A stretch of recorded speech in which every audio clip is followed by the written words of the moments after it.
Здравствуйте, дорогие ребята! Мы сегодня с вами начинаем замечательные вечера «Сказка у камина».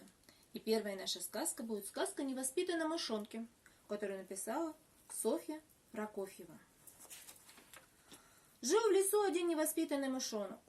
Утром он никому не говорил «доброе утро», а вечером никому не говорил «спокойной ночи». Рассердились на него все звери в лесу. Не хотят с ним дружить, не хотят с ним играть.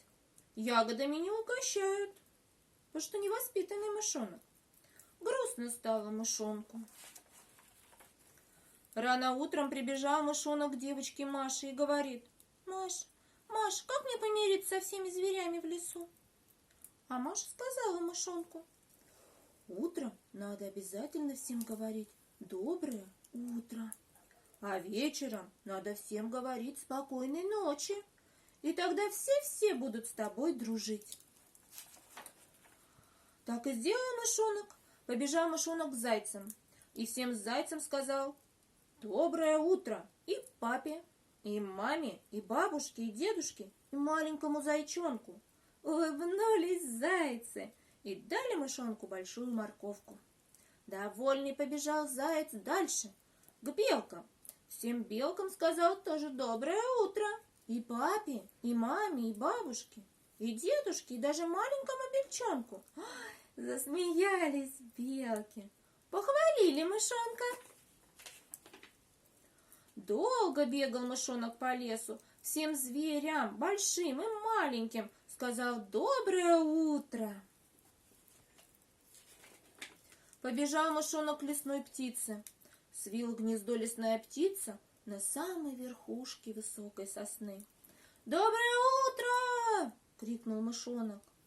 Но голосок у мышонка был тонкий, а сосна высокая-высокая. Не слышит его лесная птица.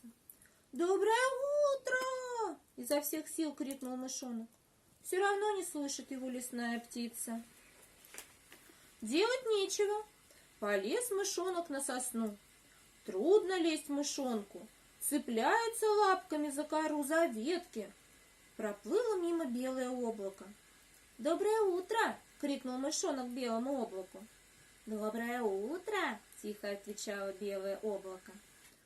Все выше, выше ползет мышонок. Пролетел мимо самолет. «Доброе утро, самолет!» — закричал мышонок.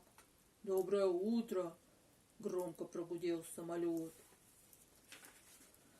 Наконец добрался мышонок до вершины дерева. Устал сильно.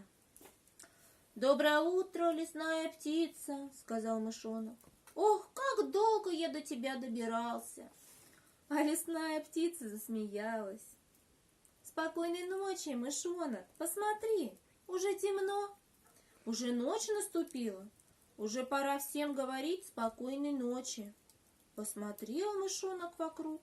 И правда, небо совсем темное, а на небе звезды. «Ну, тогда спокойной ночи, лесная птица», — сказал мышонок. А лесная птица улыбнулась, погладила мышонка крылом. «Какой ты стал хороший, мышонок, вежливый. Садись ко мне на спину, я отнесу тебя к твоей маме». Вот как изменился мышонок, стал хорошим, воспитанным. И появилось у него много-много друзей. И вы тоже, ребята, не забывайте говорить волшебные слова вежливые. И тогда у вас будет много друзей, верных и хороших. До встречи. Спокойной всем ночи.